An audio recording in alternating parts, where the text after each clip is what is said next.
वैश्या बनी गुरु। कामिनी अपना तन बेचकर धन कमाती थी। अपने ग्राहकों से अधिक धन ऐंठना उसके लिए बाएं हाथ का खेल था। एक बार जो कामिनी के चंगुल में फंस गया, उसका लुटना तय था।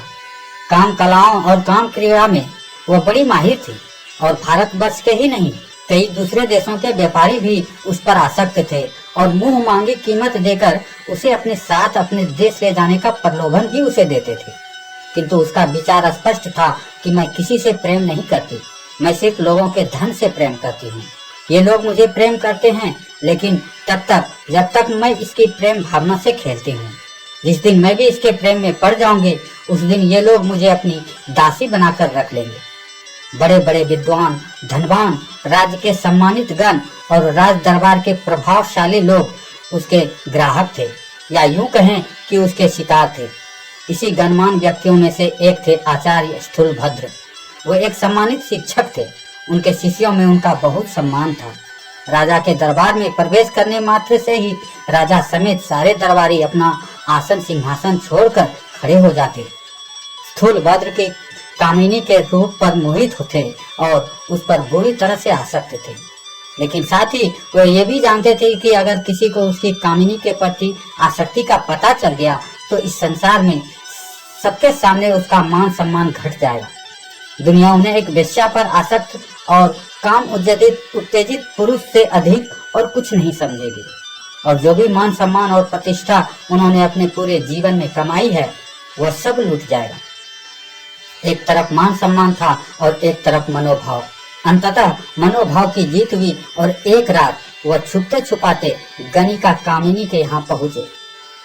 इतने सम्मानित आचार्य को अपने यहाँ आया देख कामिनी को आश्चर्य हुआ। उन्हें आचार्य को उचित आसन पर बिठाया। आचार्य स्थूलभद्र के वहां प्रवेश करते ही कामिनी के सभी साथी उन दोनों को वहां अकेला छोड़कर चली गई। दूसरे कक्ष में जाकर खूब हंसी मजाक करने लगी। राजा हो या रंक, आचार्य हो या संत, सब है काम के दास, सब पर चढ़ा है वासना का रंग। परंतु इस प्रकार के हास्य विनोद से बेखबर आचार्य स्थूलभद्र आसन पर बैठे। कामिनी ने उनके पैर छुए, पर आचार्य ने अपने पैर पीछे कर लिए और कामिनी की आंखों में देखते हुए शर्मिंदगी में बोले, यूं मेरे पैर स्पर्श न करो कामिनी। कामिनी बोली, आप महान शिक्षक हैं, आपके चरणों का स्पर्श तो शुभ होता है। आपको इतनी रात में आने की क्या आवश्यकता थी आचार्य? अपने किसी शिष्य के हाथों संदेश भिजवा दिया होता तो मैं स्वयं प्रस्तुत हो जाती। आपको धन चाहिए, बताइए कितना धन चाहिए? आचार्य स्थूलभद्र ने हिचकिचाते हुए अपने दिल की बात कही। मुझे धन की आवश्यकता नहीं है कामिनी, मुझे तुम्हारी आवश्यकता है। कामिनी ने आश्चर्यचकित होते हुए कहा, मैं कुछ समझी नहीं आचार्य। स्थूलभद्र बोले, मैं तुमसे प्रेम करता हूँ कामिनी। कामिनी के चेहरे पर व्यंग्यात्मक हंसी आ गई। एक पुरुष और एक गणिका का प्रेम शमशान वैराग्य जैसा होता है।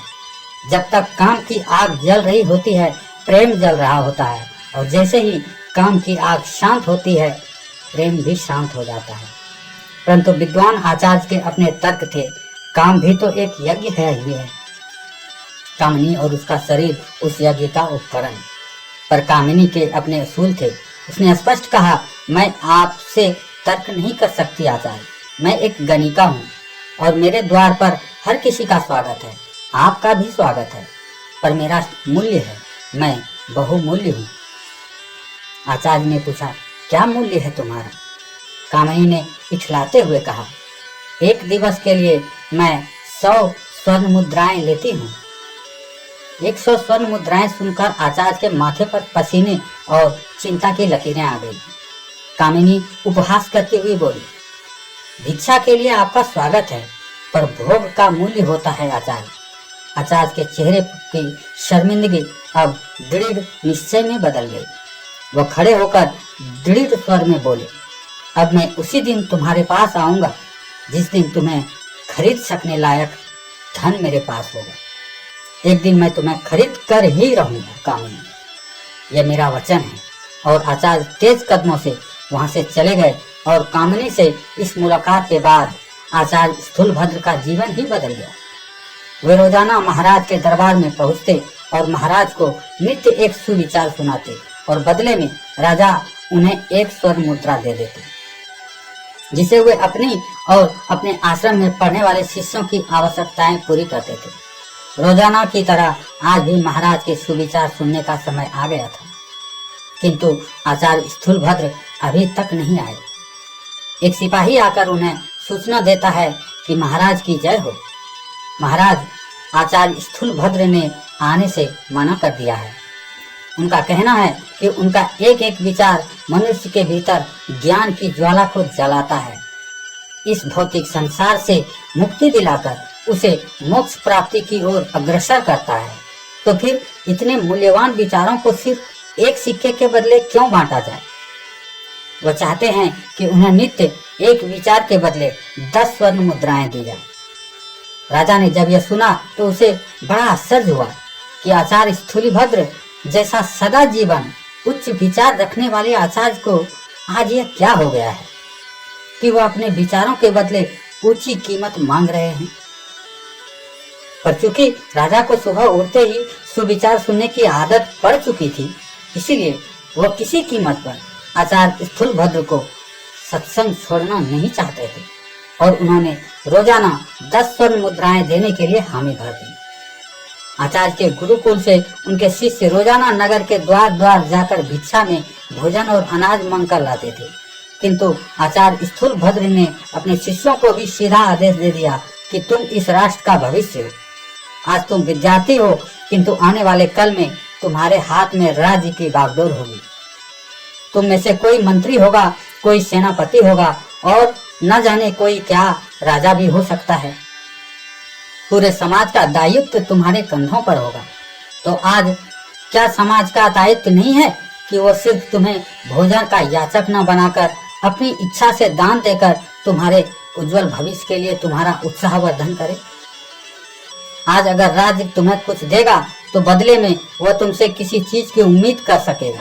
इसीलिए अब वह भोजन और अनाज की भिक्षा लेना बंद करो और इसके बदले हर घर से एक एक स्वर्ण मुद्रा मांगो। कहो कि यह राजा का आदेश है और इसे न मानने पर दंड दिया जाएगा। और इस प्रकार गणिका कामिनी को पाने की दिशा में आचार्य स्थूलीभद्र के कदम तेजी से बढ़ने लगते हैं। पाप और पुण्य का विचार उनके दिमाग से निकाल ही जाता है और सिर्फ धन अर्जित करना और मुद्राएं जमा करना ही उनका एकमात्र उद्देश्य रह जाता है। इधर कामिनी अपना रूप बेचकर धन कमाने के व्यवसाय में मग्न थी कि उसका भी ध्यान भटकता है और एक आकर्षक और धनवान नवयुवक को, जो उसके रूप का खरीदार बनकर एक दिन उसके यहाँ आया, उससे कामिनी को प्रेम हो जाता है। काममय वासना और प्रेममय प्रणय हावी हो जाता है। कामिनी चाहती थी कि वह नवयुवक रोजाना उसके पास आए, किंतु वह कभी कभी ही आता था, जिस वजह से विरह की वेदना कामिनी के लिए असहनीय हो गई थी।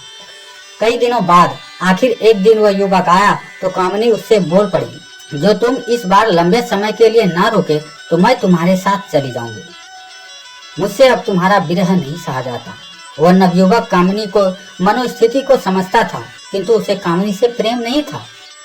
वहां से जाते हुए वह बोला, लगता है तुम्हें मुझसे प्रेम हो गया है कामिनी। कामिनी ने तड़पते हुए कहा, कल किस समय आओगे? हाँ, समय मिला तो अवश्य आऊंगा। और वह युवक चला गया।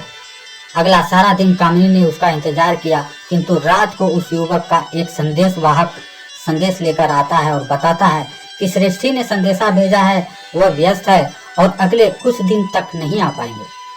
कामिनी का दिल टूट गया और वह दीवानी सी हो गई। कई दिनों और रातों तक उसने नवयुवक का इंतजार किया, किंतु वह नहीं आया। इधर आचार्य स्थूलीभद्र के पास स्वर्ण मुद्राओं का अंबार सा लग गया। मारे खुशी से उन्होंने सारी स्वर्ण मुद्राएं एक बड़ी सी पोटली में बांधी और आत्मविश्वास से लबरेज होकर कामिनी की घर की ओर चल दिए। इधर उस नवयुवक के न आने से कामिनी टूट चुकी थी और बड़बड़ा रही थी। अब बहुत देर हो चुकी है। सुख की कामना की आग मुझे जला रही है और मैं स्वयं को राख होते नहीं देख पा रही हूँ। काम की आग मुझे हर रोज जलाती है और मैं स्वयं को जलने देती हूँ। टुकड़े टुकड़े सुख के लिए हर दिन मरती हूँ। धिक्कार है मुझे कुछ पल योग फिर वियोग। इससे तो अच्छा होता कि मैं उसकी कामना करती जिसके योग के बाद वियोग नहीं होता। धिक्कार है मुझे जो मैं उसकी प्रतीक्षा कर रही हूँ, जो सिर्फ मेरे शरीर को चाहता है।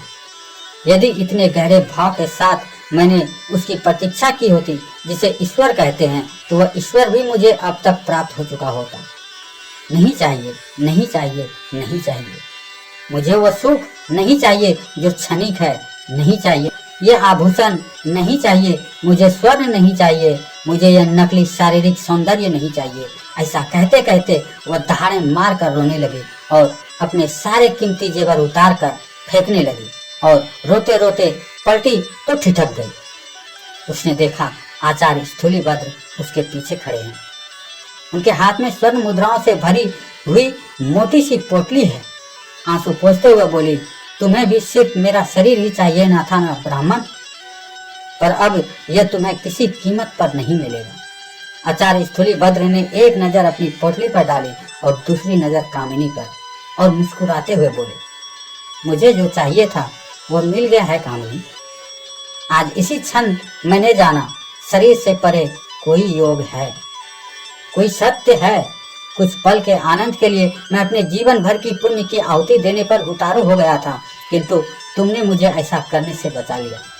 आत्मग्लानि के इन क्षणों में तुमने मेरा परिचय उस सत्य से कराया है जिसके बारे में मैंने सुना तो था, पर जाना आज है।